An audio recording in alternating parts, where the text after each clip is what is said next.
welcome to TLDR Virtualization. For this week, the learning outcomes are being able to describe the advantages and disadvantages of virtualization and being able to create a virtual machine and use one. Now, hopefully by this point in semester, you've already created your virtual machine, so you should be all set for the second one. You are also likely to still be working on the 3 labs for security from the last 2 weeks. That's completely fine.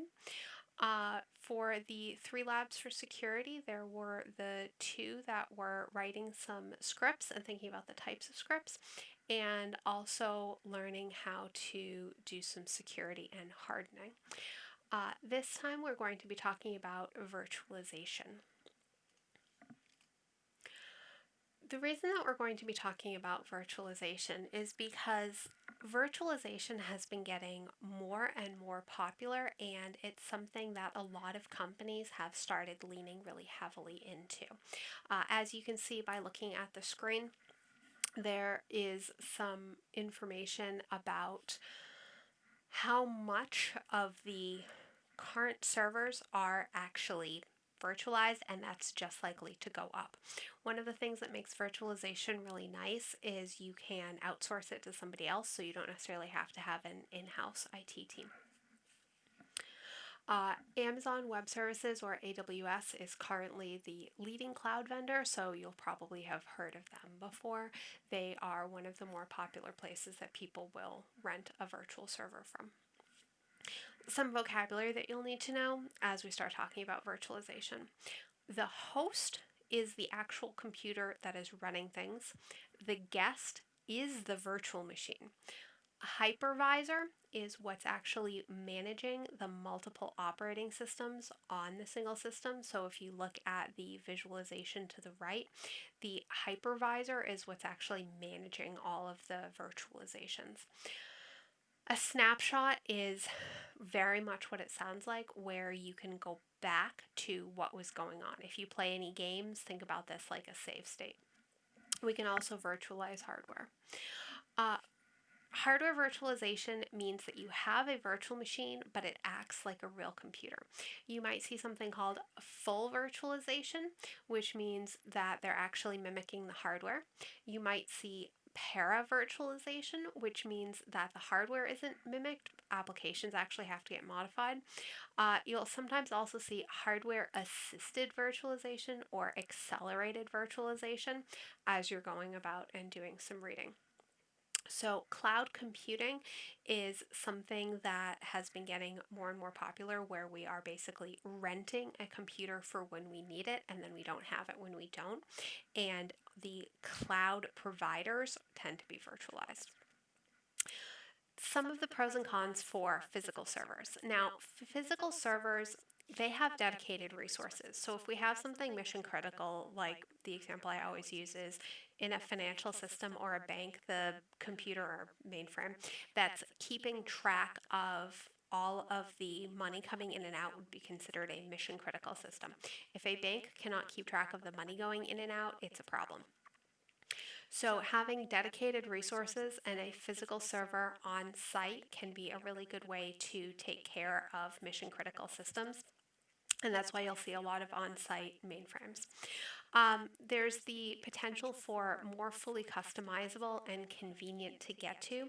If you have the server on site, it means that it's a lot easier for somebody to go down and check it. And because it's quite literally your server, you can do whatever you want for it. Some of the cons for physical servers is you have some scaling issues, because if you need to add more power, you have to actually go and buy more power, which goes into the money. Money for servers. One of the things a lot of companies really like is they like to be able to have predictable expenses, and computer hardware is not necessarily a predictable expense. One of the things that you'll actually see happening is some companies will have a very specific life cycle that they follow to make sure that they have the latest and greatest hardware so that they don't have unexpected costs. They would rather have an expected cost every year or biannually than a surprise, this doesn't work and we need to drop 20 grand on new hardware. We might also have the con of a physical server is you might not have anybody that knows how to set up that physical server, and you have to have staff that's responsible for maintaining it. So this is like in the quite literally, is somebody updating it? Is somebody doing the vulnerability checking? Is somebody able to actually go in and work with this server? You have to keep staff for that. You also need a physical space. Now, virtual servers, you can scale a lot easier. Some of the pros include a smaller upfront cost. You don't have to drop 5 grand, 10 grand, 20 grand on servers. You can do a nice monthly, and if you run a small business, that might make a lot of sense for you. Now, after the initial investment, you might have higher monthly costs, but they are going to be predictable. Depending on the company and the needs of the company, it might make more sense to have a virtual server if you have, for example, a completely distributed team, which I'm recording this in summer of 2020 during the pandemic, so a lot of companies have gone virtual. And if you have a completely remote team, that can actually be a problem for physical servers because you don't have anybody that can actually go in and physically maintain the server. Some other pros for virtual servers are some companies will actually have expert assistance on call. You can actually pay extra to get that. One of the cons is sometimes what'll happen is if you have a virtual server, like let's say AWS, there might be specific software that goes with AWS, and the software that you want to use might not be specifically made for that. So you might have to actually pick a different cloud provider or go some in a different direction to be able to use the software that you want because it's not necessarily compatible. Now, if we're talking about managing virtual machines in-house, servers are now considered investments. They tend to be really expensive. Now, if we're talking about like a plain home server setup, like my home server was certainly not $10,000. But for companies, they're likely to need a little bit more power than that. You're likely to need multiple cores. You are likely to need quite a bit of RAM. You're likely to need dedicated hardware resources. The more virtualization that you do, the more hardware that you need. So, if we have a virtual server, you have to remember that you need enough hardware for the host and the guest. So, if you have a host machine that needs 8 gigs and you have a guest that needs 8 gigs, then you need at least 16 gigs of RAM. And frankly, I would not recommend buying a server with only 16 gigs of RAM. You will probably regret it, but technically that's the minimum that you need, and you have to keep track of that and make sure you are adding up the hardware costs that can't overlap. Now there's some software, VMware, Hyper-V, Citrix, things like that, that'll help you manage your virtual servers. I will give a caution. Database are beasts. You want to think about if you have a company that needs to use databases, you want to invest a little bit more in your hardware because they tend to be absolute beasts, and the larger they get, the worse that gets. So, what I'm going to have everybody do is you can actually do this activity at home alone. Normally, I would break you up into teams, but if you would like to do this with a buddy, you can. What I would like everybody to do is you've been tasked with doing some research into software. This is actually a very common thing that you'll need to do if you're working for a company is break down the pros and cons of different vendors. So you'll want to make a pro-con list and an executive summary and figure out if the software is good fit for Acme Corp. Now you can decide what Acme Corp needs, and you should pick any one of these four: Citrix, VMware, Hyper-V, or KVM. Research any one that you want. Feel free to pause me here as you do that. Now, when we have virtualization, we're going to do snapshots. Snapshots give us the ability to have a point in time. Now, hopefully you guys have all done some snapshots already. You have hopefully been following best practices since day one, and whenever you install something new, you have been creating a new snapshot in case that goes poorly. Based on prior experience, and this is my own included, it's more likely that you installed a couple of things, the entire thing blew up in your face, and then you realized the power of snapshots. If that hasn't happened yet, let me just assure you it will happen. Things blow up all the time, and it's worth making sure that you do snapshots and backups for when that happens. Um, Now, one of the things we can do in virtualization is something called migration. So we can actually take a snapshot and move it to a different host, and then we can go back in time to wherever that snapshot was taken. We can also do something called failover, where if you have a virtual machine that fails, you can have another virtual machine as backup. We can also have nested virtualization. So we can actually have a virtual environment inside of a virtual environment. Not everybody supports this. Some do, some don't, but it is completely possible to have the nested virtualization. Another thing that's been becoming more popular is something called infrastructure as a service. So, one of the things that we can do is actually outsource our computer infrastructure, and we can have somebody else do the infrastructure setup. Now, computer infrastructure is really how the computer is put together. Now, this is semi similar to software as a service or platform as a service in that we are still paying for the as a service portion. And this will give us a more reliable billing schedule, and we'll have reliability guarantees that in-house wouldn't have.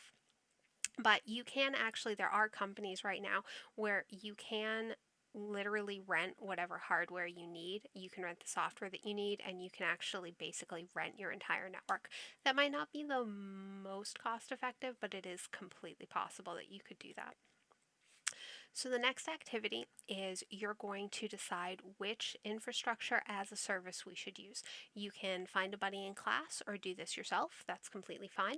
And you are again going to practice pros, cons, and executive summary. You want to practice this so that you can start working on vendor comparisons. Don't get stuck into whatever the sales pitch that they're doing is. Pay attention to what they're saying and what they're not saying. Are they using vocabulary that you know? If not, you got to go look it up.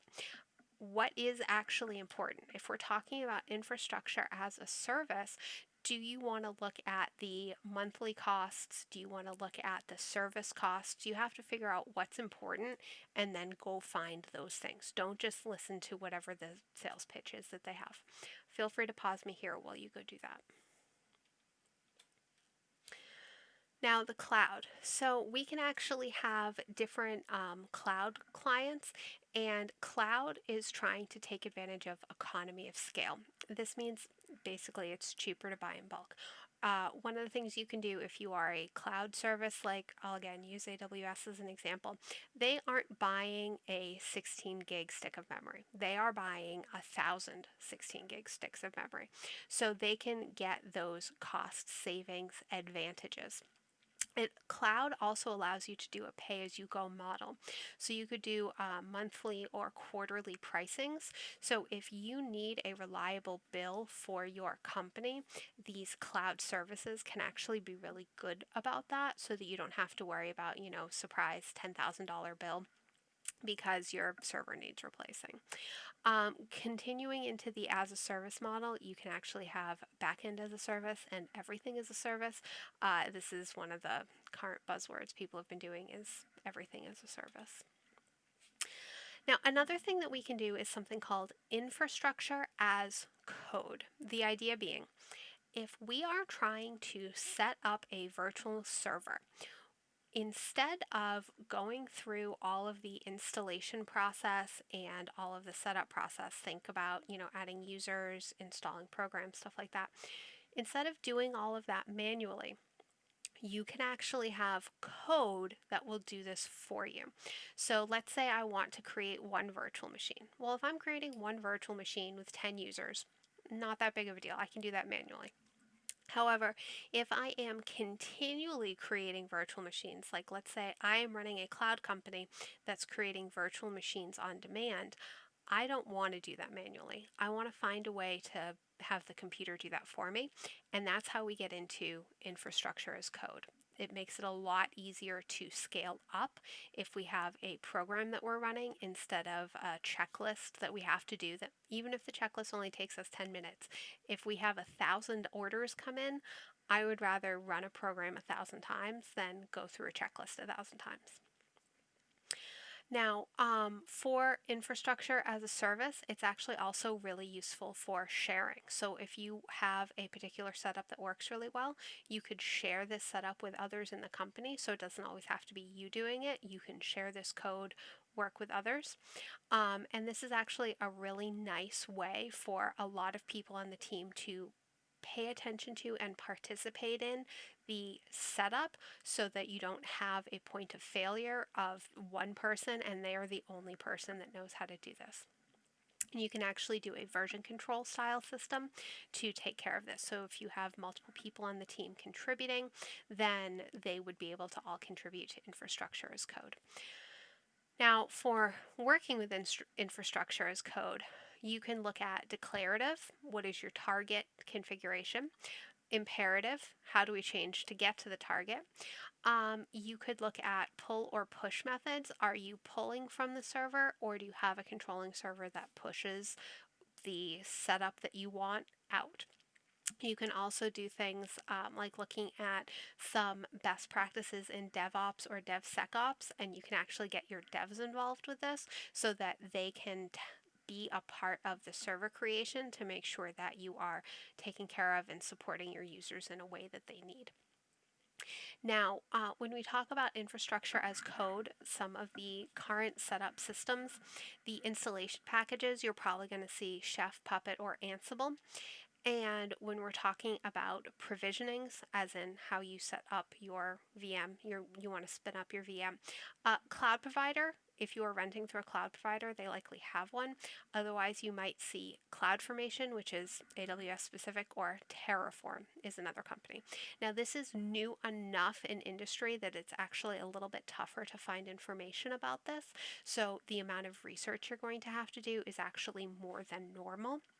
And you're not going to see a lot outside of what these companies are publishing and what people are contributing to if we're talking about any open source stuff, just because this is a newer thing that's happening. Now, the next activity is you can either find a pair or do this by yourself. You are, again, going to do a software vendor research. Come up with pros and cons and figure out if this is the one that you want to recommend for Acme. You can choose to do Chef, Puppet, Ansible, SaltStack, or CF Engine. And you want to write a little pro-con executive summary list for this. Please feel free to pause me here to do that. The last thing that I would like to say to this is brace yourself. Containers are coming next. You should still be working on your security labs from the last time. The security labs that you should still be working on is the security scripts part 1 and part 2, and starting to work on server monitoring, creating a script to monitor the health of your server, and thinking about what makes sense for your server. The last regular topic that we're going to have is containers, and we're going to talk about Docker and Kubernetes. And then after that, if there's time, we might be able to talk about some special topics. There's one more lab to come. Please let me know if you have any questions.